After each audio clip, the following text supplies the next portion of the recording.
Hello, everybody, and welcome to GZ Truth News. It is January 31st, 2025. Welcome, everybody. We have very special guest, Dr. Jim Fetzer. He'll update us on all the news. It's been a while. We have a lot of crazy updates.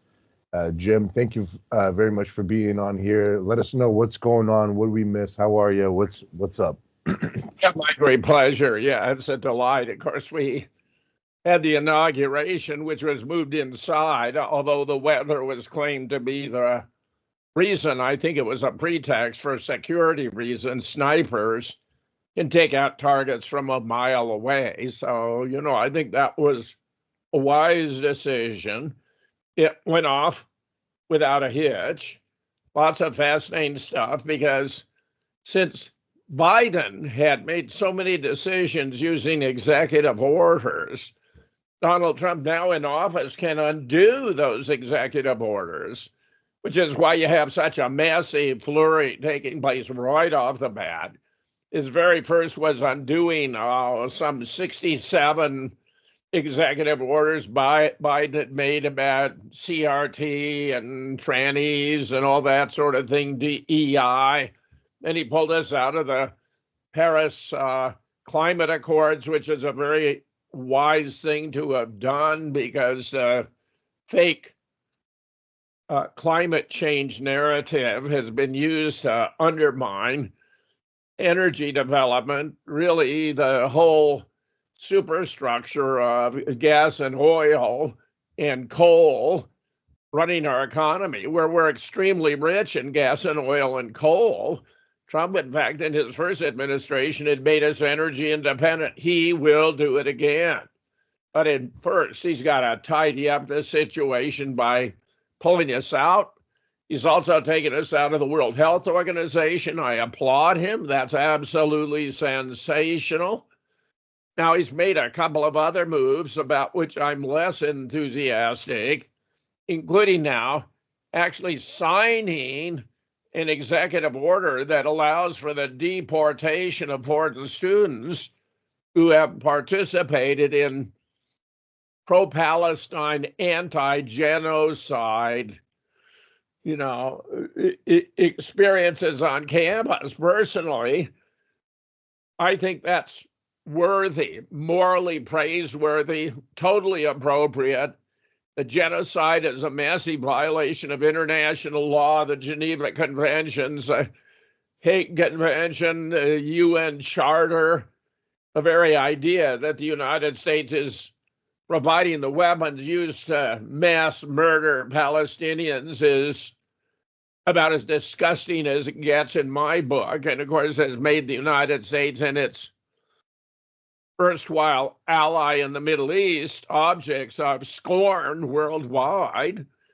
We have become the two foremost terrorist nations in the world, and deservedly so. Yet Trump seems to show no end of enthusiasm for ethnic cleansing. We're getting proposals from the Trump team, such as sending the Palestinians to Indonesia while Gaza is rebuilt temporarily. But needless to say, there would be nothing temporary about it, or sending them to Jordan or Lebanon or Egypt. These are all, in my opinion, completely deplorable moves that could be made that disrespect the Palestinians' legitimate rights to their homeland, where we had the International Court of Justice, through a barrister representing South Africa, give a thoroughly documented history demonstrating there is no legal foundation for the state of Israel. None.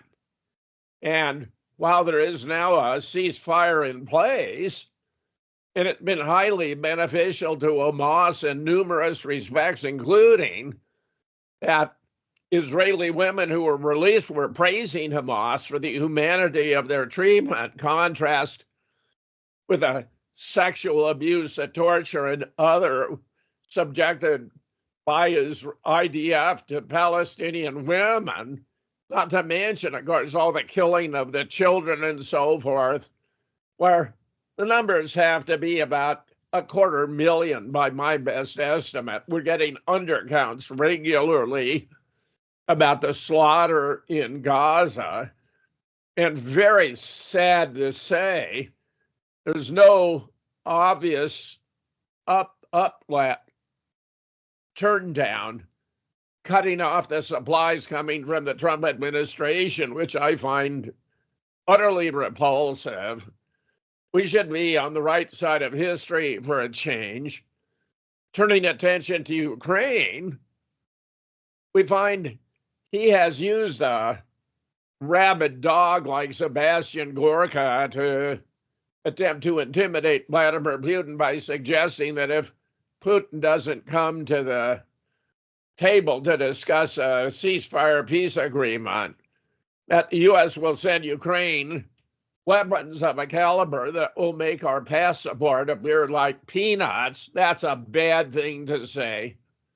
Russia's basically won the war, and I'm very troubled when I hear Trump using numbers that are grossly out of whack, suggesting Russia has lost, 800, 900,000 troops and Ukraine like 450, when the actual situation is very much the opposite. Ukraine has lost a million.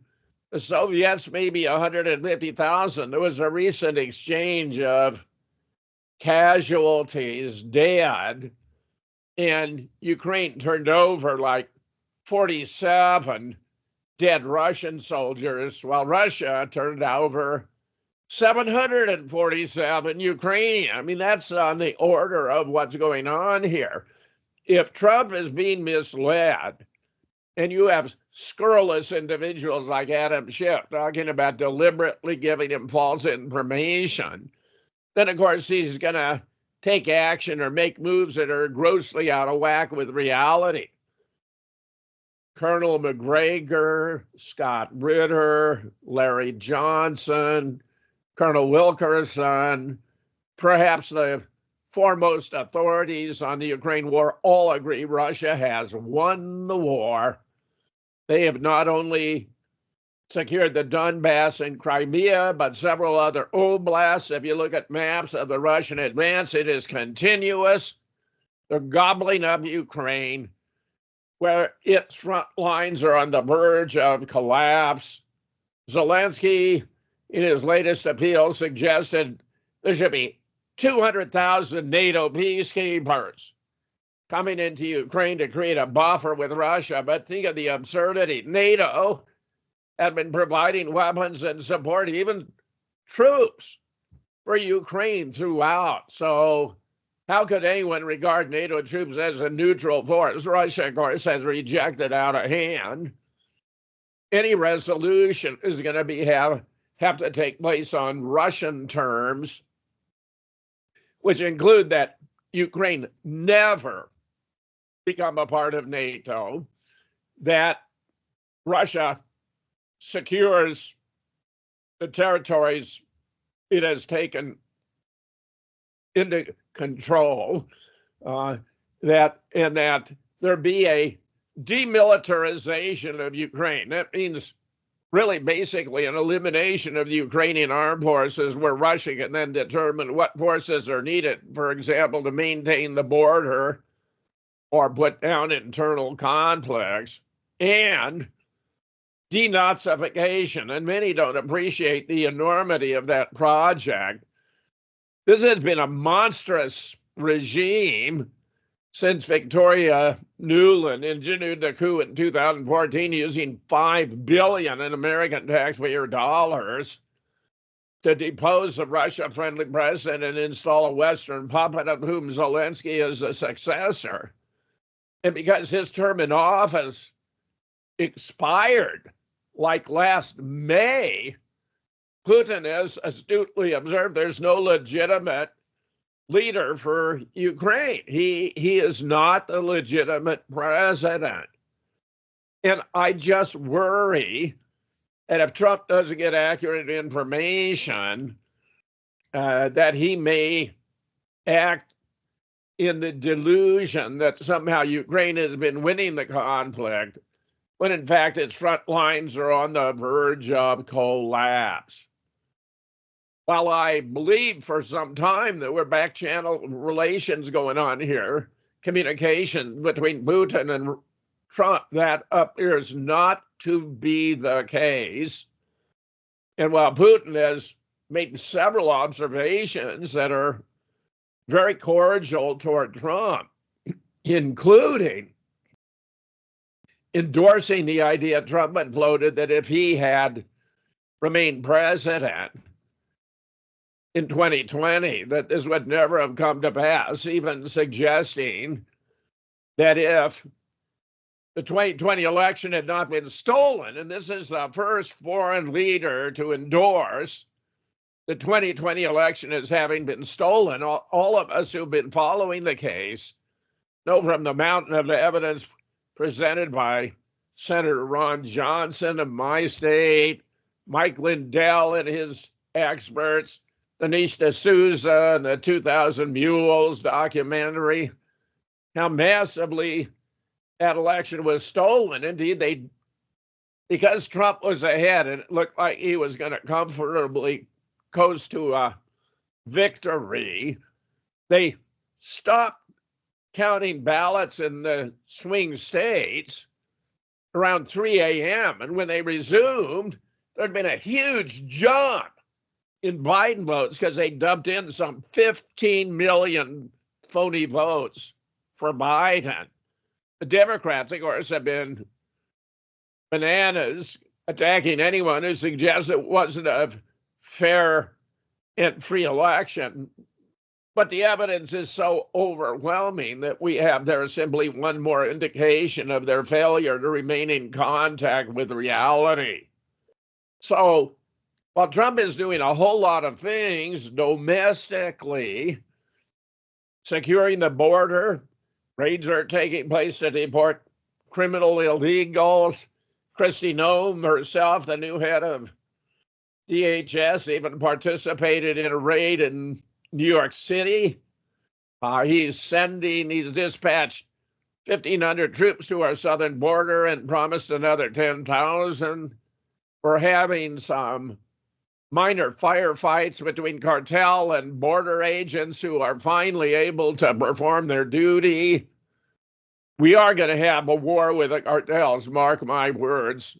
And the cartels are heavily armed. They have their own mercenaries. They have all kinds of weapons, no doubt including Stinger missiles, probably even tanks. But it's going to happen. I have no doubt Trump will follow through. And he's been very effective and forceful with some other states, including both Mexico and Colombia, where he had 2 flights of the illegals from Colombia that Colombia was refusing to allow to land. And he explained to the president of Colombia that if they didn't take them back, they were going to be hit with massive tariffs. And he turned around in like 12 hours. He turned around, reversed, even sent his own presidential jet to fly more of them back to Colombia. He's carrying a big stick. He's also made some claims or proposals that many find a bit outrageous, such as retaking the Panama Canal. That sounds like an odd idea. Taking control of Greenland, another, Canada becoming the 51st state. All of these are rather peculiar ideas, and upon further analysis may or may not have a certain degree of merit, but frankly, I find it a bit strange that he's talking about extending American empire when at the same time he wants to contract. He is pulling some 20,000 troops out of NATO. I'm hoping he will actually pull the United States out of NATO.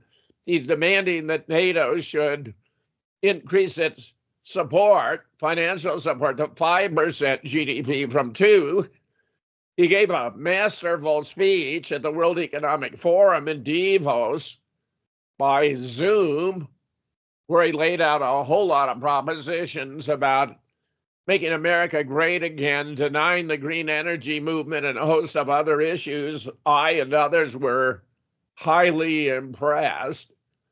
So it seemed to me Trump is simultaneously embracing domestic policies that Americans are going to welcome with enthusiasm, while adopting a foreign policy that has very serious shortcomings, especially in relation to the Middle East. Now, let me turn to this recent spectacular event in Washington, D.C., where we have an American Airlines plane coming in for a conventional landing. And yes, it's true, it was on runway 33, and we know the number 33 is associated with many false flags or contrived events that the Masonic or Rothschild or other miscreant behind these like to leave their signature. But where there was a collision with a Black Hawk helicopter that was purportedly on a training flight. But at this point, we get all kinds of inconsistencies. For example, we've all seen the video of the explosion when the Black Hawk and the American Airlines collide. And yet we have photographs now from the wreckage in the water in the Potomac that do not show a fuselage that appears to have suffered extreme heat or been subjected to a fire. That's very peculiar. We also have the claim that Black Hawk was on a training flight. Other reports said it had this special designation indicating a VIP or high-ranking individual was aboard the plane. We are seeking answers, or Trump has offered the explanation now that the Black Hawk was flying too high.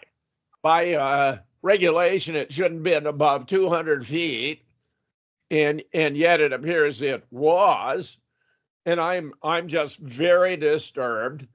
The deaths include a lot of excellent skaters, including a world champion pair, older couple, returning from Kansas with a whole lot of other skaters. But there's other deaths involved here that are odd or questionable. For example, there are a couple of legal beagles from a DC firm killed in the crash, where the firm dealt in multi-billion-dollar cases at odds with Swamp, a firm that Scott Bennett, my now departed but very dear colleague, was calling out.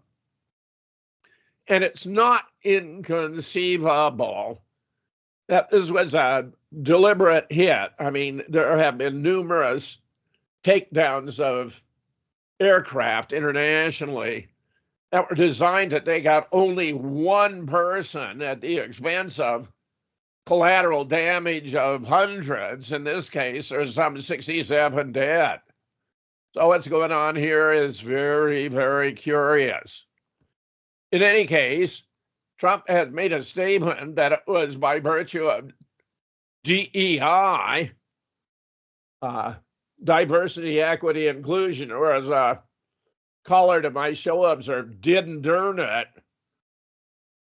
appointments that may have brought it about. That was probably a premature announcement. But he has signed an executive order to investigate and undo DEI and woke policies Biden imposed on the FAA. That's a good thing to do, regardless of whether DEI had anything to do with the outcome here of this specific crash. Meanwhile, as I have observed, Trump is signed orders that allow the deportation of foreign students for protesting. I think that's all wrong. He's also, at the same time, however, signed orders to protect students, banning critical race theory and trans teaching in public schools. That's 100% to the good. Meanwhile, Pete Hegseth, his nominee for Secretary of Defense, was confirmed with a 50-50 vote. Vice President Vance casting the deciding vote. And of course, we have had other confirmation. Marco Rubio, 99-0. Even though I don't think Marco Rubio is a great choice for Secretary of State, but there's a whole lot going on here implementing Trump's policies at home and abroad. Most Americans are going to be very impressed and happy. He's even talking about abolishing the IRS and income tax, which might sound very strange, but from the conception of the nation until relatively recently in the 20th century, government was supported by tariffs. So when Trump talks about these tariffs, he's actually talking about what has historically been the case for most of the history of the United States. And there are many questions about the federal income tax, whether it's even legitimate, whether it isn't actually a tax on federal income. In other words, only on monies that you derive from the federal government. And I've seen very plausible arguments that that is, in fact, the case. Even the IRS admits that what we pay in income tax is voluntary compliance.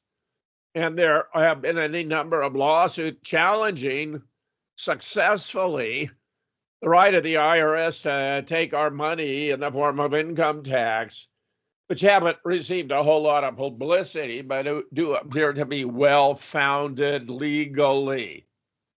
Over and beyond those appointments, and we had Ratcliffe appointed director of the CIA. We now have Tulsi up for director of national intelligence. We have RFK Jr. up for Health and Human Services. We have Kash Patel up to be the head of the FBI. Here are a couple of reports about how they're doing. Kash Patel destroys Amy Klobuchar during intense confirmation hearing combat. Democrat, stunned by Kash Patel's brazen retort during nomination hearing. What you didn't see on TV at Kash Patel's confirmation hearing today.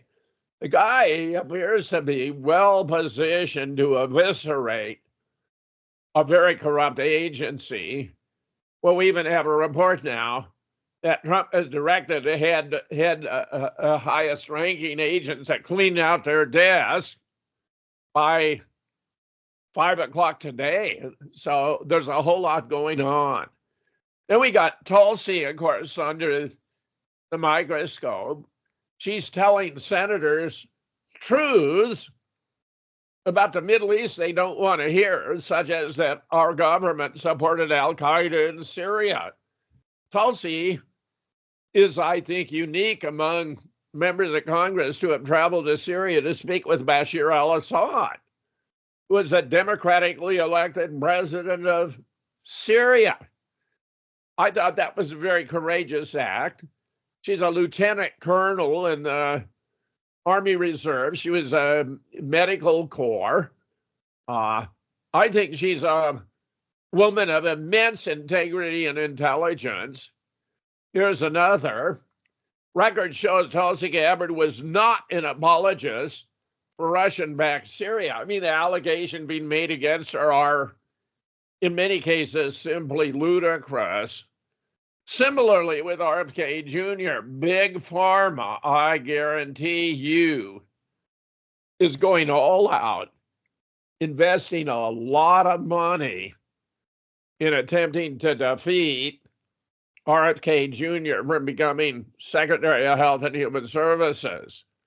For example, he was falsely attacked for stating scientific facts about vaccine responses by race.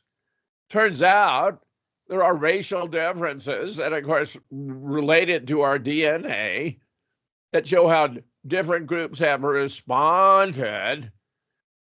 And the antibody response is very different from one racial group to another.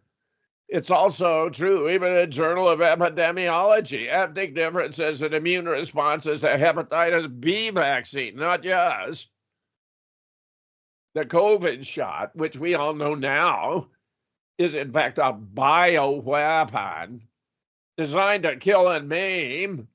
That even appears from the latest research to have been supported by our own Department of Defense. I think when Trump gets rolling here, he's got strong reasons, I believe, to want to compensate for mistakes he may have made in promoting warp speed, where I tend to believe that he was misled, just as he apparently had been misled about numbers of casualties in Ukraine, about the benefits of a so-called vaccine that was promoted as safe and effective, even though we now have, I believe it's the Ninth Circuit ruling that it's not even a vaccine, which is huge, because if it's not a vaccine, then it cannot be covered by liability protection for vaccines. So here again, Bobby, like Tulsi, is reporting facts that the Senate doesn't want to hear. I love this. He called out Bernie Sanders for taking big pharma filthy money. Now, Bernie, it seemed to me, has by and large got favorable press from the mainstream for decade after decade. And I think it's fascinating that when he's attacking RFK Jr., RFK Jr. is able to call him out as among those who've received the most money from Big Pharma. Indeed, it's also fascinating. There have been massive kickbacks from the Ukraine war. I mean, there are reports about the kickbacks to politicians that are stunning. People like Mitch McConnell, vast sums of money kicked back from Ukraine. And you go right down the list, and you find a whole lot of those who have been supporting the war have conflicts of interest because they're getting money from it. So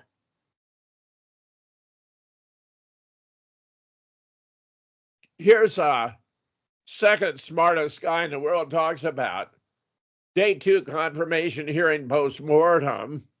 Comrade Bernie and Big Pharma Democrats exposed.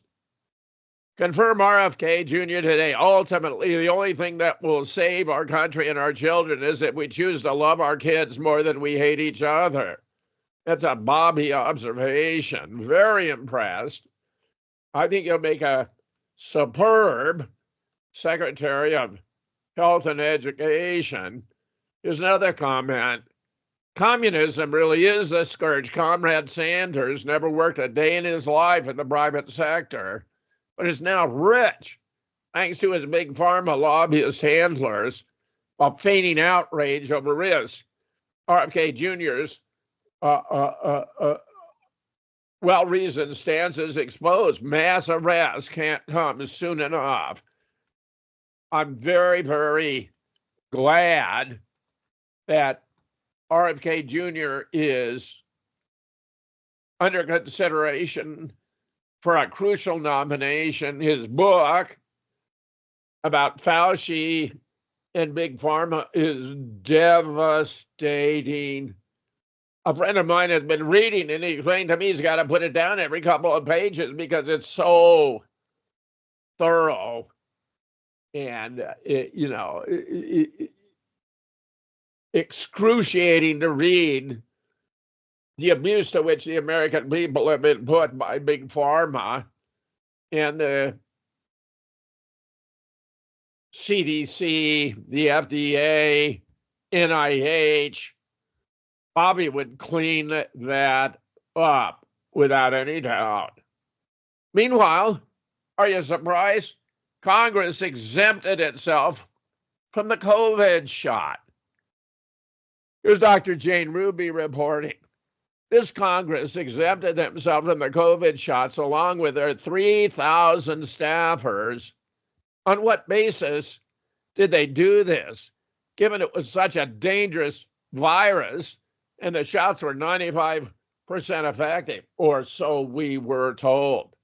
They're all guilty of treason and premeditated mass murder. I'm sorry to say, I think Jane Ruby has it right. Trump, if I read the signs correctly, is going to do what he can to compensate for that. But it's very disturbing. He's also endorsing the Stargate project that involves figures from AI to team up with Big Pharma, claiming that there are in the bloodstream minute particles that indicate whether or not you're susceptible to cancer of one type or another, claiming with a sample of your blood, they can design a vaccine for you specifically to cure your cancer. Honestly, I'm very, very troubled and disturbed by this proposal, given the abuse to which we've been subjected by Big Pharma, given the intrusiveness of the data that would require. Although he stated $500 billion for the project, that is, I'm relieved to say, not public taxpayer money, but rather to be raised from private foundations and other sources. And of course, Bill Gates is right in their pitching too. Would you believe he put together a fake petition with 17,000 phony names that were all supposed to be doctors who were, opposing RFK Jr. But they were just made up. There was no verification. Multiple sources have gone on and they find they can sign up and identify themselves as Dr. Donald Duck from Disneyland, MD, and they're accepted on this Gates petition. And of course, of all the figures in the world who deserve to be investigated, scrutinized, indicted, punished for medical abuses, Bill Gates is right there at the top. Glad to be joining you today. If you have questions you would like me to address, my pleasure.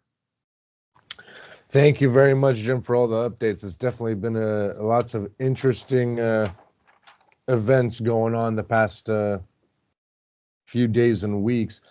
We did have a viewer question regarding the CIA director admits UAPs possess non-human technology we can't defend against. What do you think about that? We'll post it as well. And that is supposed to have come from Ratcliffe, from CIA director. That's very disturbing. We have lots of unidentified aerial phenomena. I mean, that just means something's up there and we don't know exactly what it is. Turns out we had all these drones over New Jersey, and Biden knew, they always knew the whole time, that these were all FAA approved. There was no threat there, but they let it hang. So I'm open to learning more. I cannot answer what Radcliffe has in mind there, but I will tell you, it's not impossible that we have had extraterrestrial visitations, and that's a real question.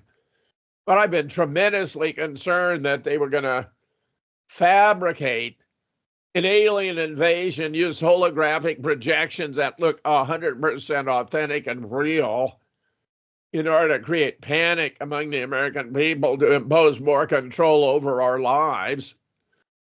Let me add a few words, too, about what's going on in Los Angeles. Donald Trump came out to survey the damage. And during an interview, he said, it's very clear it was hit. This looks like it was hit. I don't say by what it was hit, but you know what I'm talking about. Meaning, of course, directed energy weapons, which have been used in Paradise, California, and Lahaina, and now in the Pacific Palisades. Gavin Newsom in some interviews shows duper's delight. He's almost giddy over the land grab taking place here and talks about the desire to turn Los Angeles into a smart city. This is a 15-minute city, which is an open-air prison camp where you're not allowed to go more than a mile on foot. You're not even going to be allowed to have a vehicle, a car to transport yourself, as though that were a good thing. And of course, to develop and build for the 2028 Olympics, which gruesome Newsom thinks is going to project him to the Democratic nomination for president in 2028. I'm heartened that Trump seems to understand what's going on here. And I think this guy is going to be a whole lot more difficult to play. Biden, of course, was so utterly incompetent, he did not even know what he was signing when they put documents in front of him. And as I've explained many times, wasn't even the real Joe Biden. I don't know why that never became an issue, because it has to be that virtually everyone in Washington was aware of the deception that these were imposters wearing Biden masks, latex masks. Sometimes you can see them. But the real Joe appears to have died in 2017. There's a lot on my blog about it, including that the real guy and the fake had different shape and size of cranium. They had different signatures. They had different interaction with Jill. I mean, the beat goes on.